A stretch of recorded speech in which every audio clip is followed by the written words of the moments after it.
So this is a pretty typical backpack, a well-known brand. Got some nice pockets in it on the outside. Got an organizer. I want you to notice how, when you open this up, how it kind of flips around and falls. Something just fell out that I didn't even know. But there's good pockets in here. Nice pocket here. But you can see in here, got a nice cavity for here. In the back here, it's got some nice pockets too. They're all flat, and inside is a laptop there. But we'll fill this up in a minute here and come back and take a look. See what happens. Okay, so now we're back, and I filled it up just as I would if I was taking it on the road.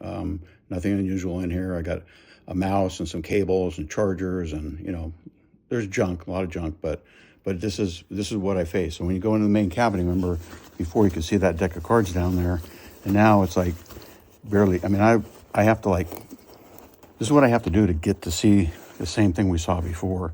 That's because all these pockets are flat on the outside, on the inside, back here. There's nowhere for any of this stuff to go except inward. And so the more you put in those pockets on the outside, the less you have in here. Okay, hey, Todd Dina here. Again, my little intro. Again, we got the website, bakpakpro.com, and go there to sign up for emails for future product development or release dates on the launch and so forth. Construction. So the last video showed you a typical backpack and what, how it's put together, how much space you have and everything. And this time I'm going to show you why that's important. So we'll start with the fact of where the ABS comes into play. So you notice on this backpack, it doesn't fall over.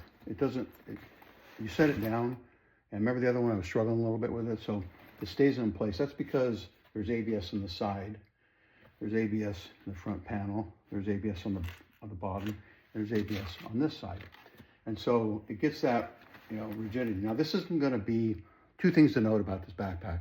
This is not going to be a cheap backpack, just so you know. It's everything in here. I've tried to do top of the line. The only thing budget about this is my videos.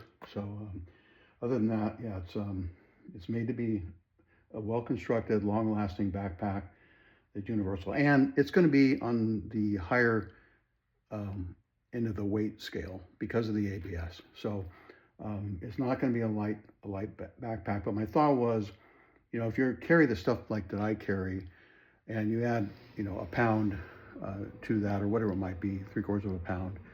In the scheme of what you're carrying on your back, it's really not significant.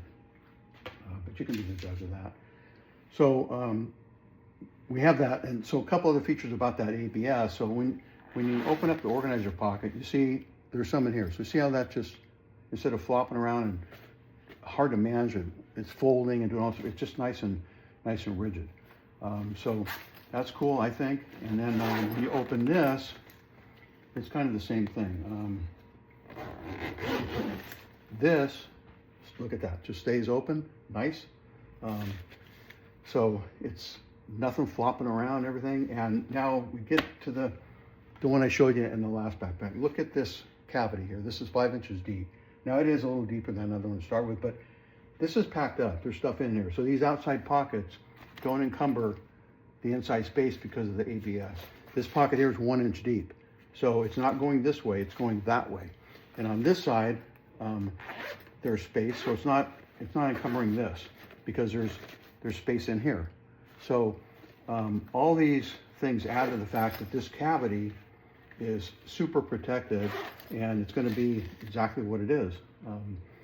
You can put a sweater in there, a pair of shoes, and a sweater. I guess you could do an overnight thing. You get a shirt in there, and some things. So that's the construction of it.